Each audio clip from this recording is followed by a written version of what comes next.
دارو بدم. دارو آقا. دارو خانم دارو. داروش اینو داری؟ این یکی دارو سرطانه. آره خودشه. اینجا که پیدا نمیشه، باید بری فقط ناصر خسرو. ایرانیشو دارم ها. ایرانی نمیخوام. بذار زنگ بزنم برا. ایرانیش 1 تومن، خارجیش 18 میلیون. 18 میلیون؟ بله با اجازت. بستش؟ یه دونش. چی میگی داداش؟ من ماه پیش گرفتم 5 تومن. دلار رفته بالا داداش، خبر نداری؟ خب چه ربطی داره؟ ربط نداره. 4 برابر آخه مگه میشه؟ حالا که شده چیکار کنم؟ بگم بیاره؟ نه داداش خیلی زیاد. برای سرطانه؟ آره. از زنگ بزنم. اگه گیر بیاد قیمتش بالا 20 تومن. داداش من اینو می‌خریدم 5 تومن. کی می‌خریدی؟ همین یه ماه پیش. اون موقع دلار چند بود الان چنده؟ بی خیال تو رو قرآن. قیمت اینه. فکر کردی خیرش واسه من چقدره؟ خیر. گوش همه رو میبری میگی خیر؟ کجایی؟ چی شد؟ نه داداش دمت گرم. خدای چیکار کنم؟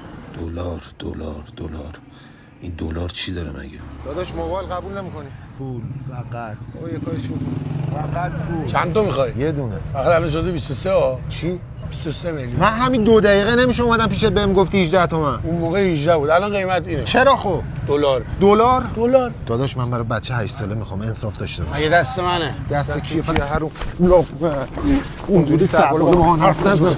اونجوری سر بالا با حرف نزن. بعد بیار. میشه همون 18 با هم حساب کنیم. شرمنده. خانم دارو، آقا دارو.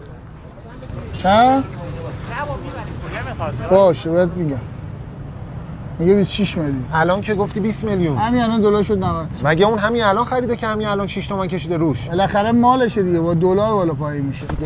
نکن برام آقا دلار نکن برام من زر نزن. حالم از دلار به هم میخوره. از خودم هم همینطور. کی قراره تاوانشو بده؟ نمیدونم. اصلا چه فرقی به حال من میکنه؟